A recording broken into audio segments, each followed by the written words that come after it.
अस्सलाम वालेकुम दोस्तों, हम आपको FRTV यूट्यूब चैनल पर खुश आमदीद कहते हैं।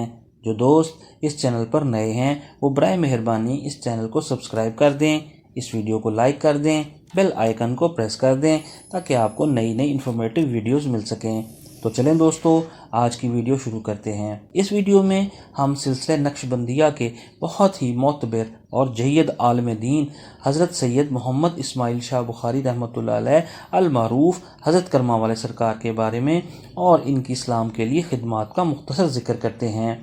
बिलाशुबा बुज़ुर्गान दीन अल्लाह के नायब होते हैं और तबलीग और दीनी तालीमात का सबब होते हैं। यही वो हस्तियां हैं जो कि अवाम को अल्लाह की बारगाह तक पहुंचा देते हैं।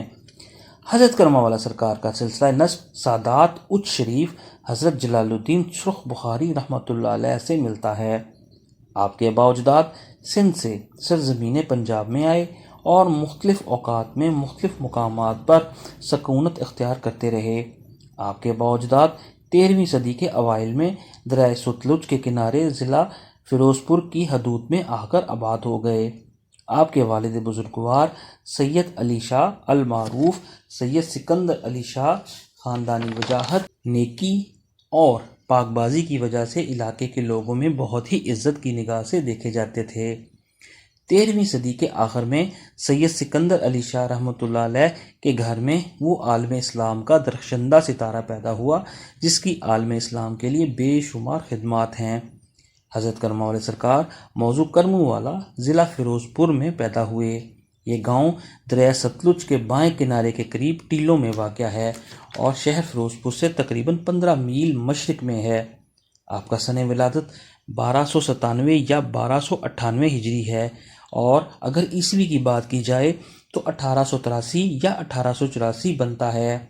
आपका इसमें मुबारक सैयद मोहम्मद इस्माइल शाह बुखारी तजवीज़ हुआ। ज़माना तफलियत से ही आपको खेल कूद से नफ़रत थी। आम बच्चों की तरह खेलना पसंद नहीं फरमाते थे।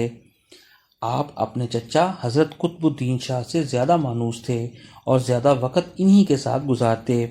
ताहम जब आपने होश संभाला तो मकतब की तर्ज पर आपकी तालीम शुरू कर दी गई। आप इब्तदाई तालीम हासिल करने के बाद हज़रत करमा वाला सरकार तकरीबन 20 साल की उम्र में दीनी अलूम के हसूल के लिए सहानपुर के मदरसा मज़ाहिरुल उलूम में तशरीफ़ ले गए, जो कि उस वक़्त तशनगान इल्म व दीन के लिए एक चश्मा था।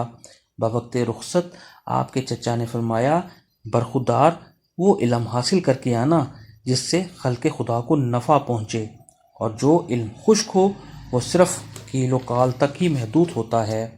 लिहाजा इब्तदा ही से आपके दिल में इल्म व अमल की लगन पैदा हो गई। मदरसा मज़ाहिरुल उलूम से इल्म हासिल करने के बाद आप दिल्ली में मदरसा मौलवी अब्दुर्रब में दाखिल हो गए और दौरा हदीस ख़त्म किया। फिर आप मदरसा नौमानिया लाहौर में कुछ अरसा इल्म हासिल करते रहे। उस वक्त ये मदरसा इल्म व दीन का सरचश्मा था। मुख्तसर ये कि मुख्तलिफ़ मदरसों से तालीम हासिल करने के बाद आप तहसील मौजू करमू वाला वापस आ गए और एक छोटी सी मस्जिद बनाकर चंद तालिब इल्म जमा करके दर्स व तदरीस का सिलसिला शुरू कर दिया, मगर दिल में अभी भी हसूल इल्म की तड़प थी। इन दिनों लाहौर के जनूब मगरिब की जानिब कस्बा शरपुर शरीफ में शिबली दौरान जुनैद ज़मां कुदरतुल आरफीन हज़रत मियाँ शेर मोहम्मद सिलसिला आलिया नक्शबंदिया के आफ्ताब इल्म ताब बनकर चमक रहे थे। तौहीद और रिसालत के परवाने इस शमाए दिल अफरोज़ के गिर्द तेज़ी से जमा हो रहे थे। शुमाली हिंदुस्तान में आपके तकवा और इल्म व इरफान की धूम मची हुई थी। चुनाचे हज़रत करमा वाला सरकार का जज्बा आपको यहाँ ले आया। मियाँ शेर मोहम्मद शरपुर शरीफ ने हज़रत करमा वाले सरकार से बवक़्त मुलाकात में ये फरमाया, शाह जी कुछ इल्म भी पढ़िया जे। तो आपने फरमाया, हजूर पढ़िया ते है मगर समझ कुछ नहीं जी आया। तो मियाँ साहब फरमाने लगे, अल्लाह करीम समझ भी अता फरमा देगा। इस पहली मुलाकात में मियाँ साहब ने हज़रत करमा वाला को अपने हाथों पर बैत फरमाया और सिलसिला नक्शबंदिया में शामिल कर लिया। मियाँ साहब के हाथों बैत का शर्फ मिलने के बाद आप तेज़ी से मनाजिल और सलूक तय करते चले गए। पाकिस्तान बनने से 2 साल कबल आप अपने आबाई गांव करमू वाला छोड़कर फ़िरोज़पुर छावनी आबाद हो गए और 2 साल एक छोटे से खैमे में मुकीम रहे। यहीं पर आपने फरमाया, मौलवी साहब ऐसी जगह होनी चाहिए ਜਿੱਥੇ ਮਕਾਨ ਕਿਬਲਾ ਰੁਖ ਹੋਣ, ਕੋਲ ਹੀ ਇੱਕ ਪੱਕੀ ਸੜਕ ਹੋਣੀ ਚਾਹੀਦੀ ਹੈ, ਰੇਲਵੇ ਲਾਈਨ ਹੋਵੇ, ਨਾਲ ਨਹਿਰ ਵਗਦੀ ਹੋਵੇ ताकि बेलियां ਨੂੰ आन जान ਲਈ दिक्कत ना होवे। क्या में पाकिस्तान के बाद आप हिजरत की नीयत से कसूर रवाना हुए। पाकपतन शरीफ पहुंचे तो हमराइयों को आरिफ वाला के करीब एक गांव में आबाद करने के बाद 1950 में शरकपुर शरीफ हाजिरी के लिए तशरीफ़ लाए। वापसी पर तकरीबन 3 हफ्ते लाहौर में हजूर दातागंज बख्श के मज़ार पर क़याम फरमाया। फिर आप उकाड़ा पहुंचे और एक छोटी सी रेलवे क्वार्टर में डेरा डाल लिया। कुछ अरसे के बाद आपको यहाँ ज़मीन मिल गई और आपने इस जगह मुस्तकिल रिहाइश अख्तियार कर ली। ये गांव उस वक्त पक्का चक था जो आपकी बरकत से करमावाला शरीफ बन गया। अब दोस्तों हज़रत करमावाला सरकार का हुलिया मुबारक बयान करते हैं। आपका रंग गंदमी, कद मुतवस्सित था, जिस्म मुबारक माइल बाफरबी था, लेकिन इतना नहीं कि तनासुब अज़ाब बाकी न रहें। आपकी पेशानी कुशादा थी, नीज़ पेशानी पर आँखों में एक ख़ास किस्म की चमक थी। आपके अबरू कुशादा थे, बीनी मुबारक बुलंद थी जिसमें मार्फत इलाही का नशा नज़र आता था। बाएं रुखसार पर आँख के गोशे के करीब एक बड़ा मुहासा था। दंदान मुबारक खुशनुमा थे, रीश ज़्यादा घनी ना थी जो कि एक बालिश के करीब थी। आप लबों के बाल तशवाते, सर मुबारक के बाल रेशम की तरह मुलायम थे। महीना में एक बार मशीन से कटवा देते और कभी कभार उससे से साफ भी करवा देते। दोनों हथेलियों पर गोश्त था लेकिन उंगलियां बारीक थीं। पाँव मुबारक साफ और तलवे नरम थे।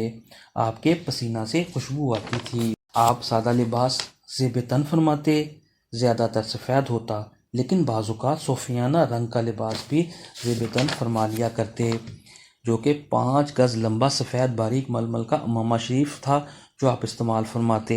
अमामा के नीचे 5 कलियों वाली चिकन की टोपी होती। कुर्ता लंबा होता जिसके चाक सामने की जानिब होते, जिस पर 3 बटन लगे हुए होते।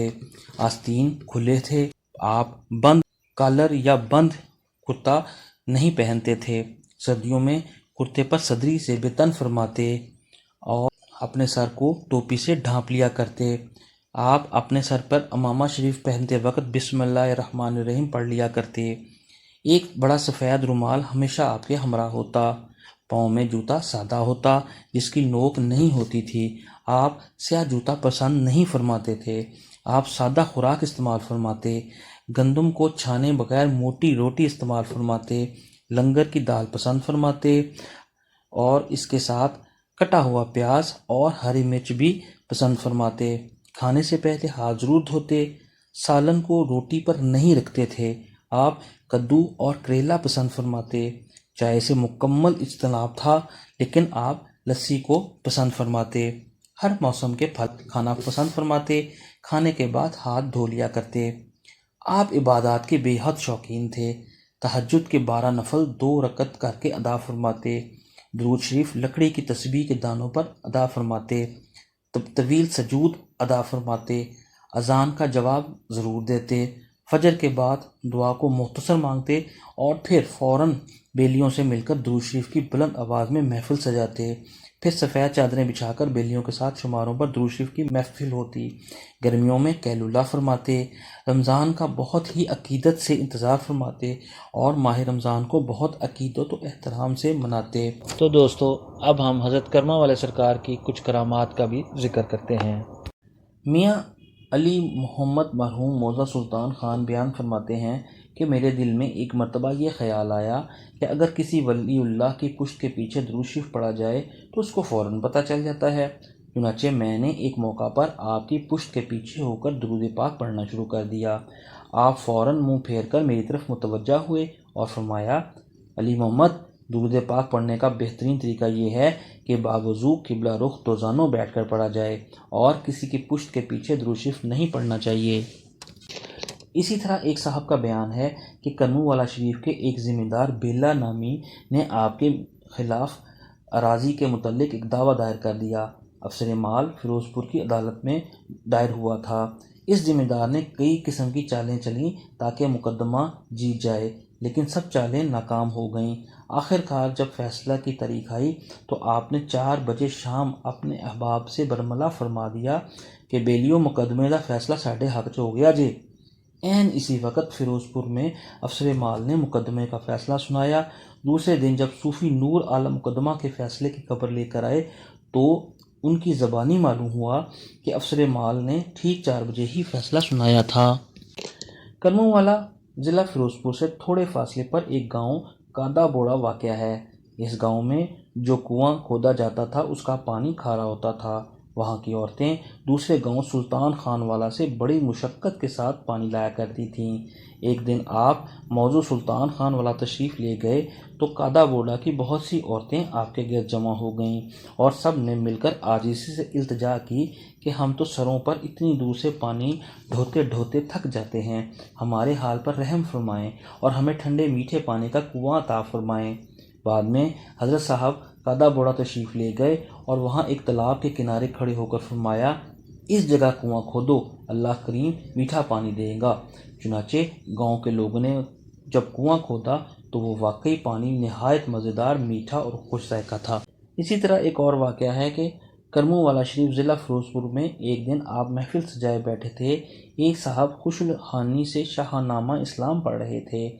اسی اثناء میں ایک بابو صاحب آئے جن کے ہمراہ 10 اور 12 سال کے 2 بچے تھے۔ بابو صاحب نے دونوں بچوں کو آپ سے کچھ فاصلے پر نیم کے درخت کے نیچے بٹھا دیا اور اپنی چھوٹی ایک کے سپرد کر کے آپ حضرت کرمہ والا کی مجلس میں آ کر بیٹھ گئے۔ آپ نے پوچھا، بابو جی آپ کا نام کیا ہے؟ تو اس نے کہا، میرا نام بابو صاحب ہے اور ہم لدھیانہ سے آئے ہیں۔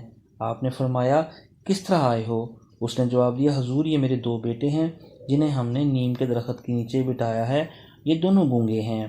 آپ نے فرمایا، کیا یہ باتیں نہیں کرتے؟ تو اس نے جواب دیا، حضور یہ باتیں نہیں کرتے۔ آپ نے پوچھا، کیا یہ باتیں سن لیتے ہیں، سمجھ لیتے ہیں کہ نہیں؟ اس نے جواب دیا کہ یہ بات نہیں سنتے، ہاتھ کے اشاروں سے سب سمجھانا پڑتا ہے۔